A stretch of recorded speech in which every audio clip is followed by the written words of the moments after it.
Hello bachcho, let's see this question. Match the list 1 with list 2 and select the correct answer. List 1 and list 2. List 1 option A, most electronegative element. B, the element having the highest electron gain enthalpy. Option C, most abundant element in the universe. And option D, most abundant gas in the atmosphere. List 2, 1 chlorine, B 2 hydrogen, C nitrogen and 4 fluorine. Option A, A1, B2, C3, D4. Option B, A4, B3, C2, D1. Option C, A4, B1, C2, D3. And option D, A2, B3, C4, D1. अब इस question को समझने के लिए हमें सबसे पहले कुछ इंपॉर्टेंट की कॉन्सेप्ट के ऊपर ध्यान देना होगा। सबसे पहला ऑप्शन ये कह रहा है most electronegative element of the periodic table. पूरे पीरियोडिक टेबल के अंदर सबसे जो इलेक्ट्रोनेगेटिव एलिमेंट होता है वो होता है हमारा फ्लोरीन, जिसका एटॉमिक नंबर होता है 9। फ्लोरीन के बाद इलेक्ट्रोनेगेटिविटी होती है ऑक्सीजन की, followed by that comes nitrogen. तो यानी हमारा ए का आंसर क्या हो जाएगा? ए का आंसर हो जाएगा 4। देन हमसे पूछा गया the element having the highest electron gain enthalpy.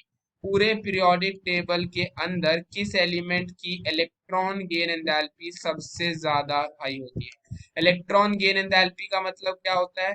Electron gain enthalpy का मतलब होता है अगर किसी आइसोलेटेड गैसियस एटम के अंदर मैं इलेक्ट्रॉन ऐड करके उसका एनायन बनाता हूं, some amount of energy will be release, that energy is known as the electron gain enthalpy. तो सबसे ज्यादा इलेक्ट्रॉन गेन एंथैल्पी किसकी होती है पूरे पीरियोडिक टेबल के अंदर? Chlorine is having the highest electron gain enthalpy in the entire periodic table. तो हमारे बी का आंसर क्या देखने को मिलेगा? बी का आंसर हमारा हो जाएगा 1 के इक्वल। देन सी पूछा है most abundant element in the universe. The most abundant element अगर पूरे यूनिवर्स में अगर हमसे पूछा जाएगा तो वो कौन सा एलिमेंट हो जाएगा? पूरे यूनिवर्स में जो सबसे अबंडेंट एलिमेंट है that is hydrogen. Hydrogen is the most abundant element in the universe. यानी हमारे सी का आंसर क्या हो जाएगा? सी का आंसर हमारा हो जाएगा 2। देन डी हमारा है most abundant gas in the atmosphere. तो अगर हम हमारे गैस एटमॉस्फेयर के बारे में हम बात करते हैं एयर के अंदर, तो 78% के करीब हमें नाइट्रोजन गैस मिलती है, 21% के करीब ऑक्सीजन गैस होती है और 1% में बाकी की रेस्ट ऑफ द गैसेस हमें देखने को मिलती है। तो मोस्ट अबंडेंट गैस हमारी एटमॉस्फेयर में कौन सी है? हमारी नाइट्रोजन गैस है हमारी। तो यानी हमारे डी का आंसर क्या देखने को मिलेगा? डी का आंसर हो जाएगा 3।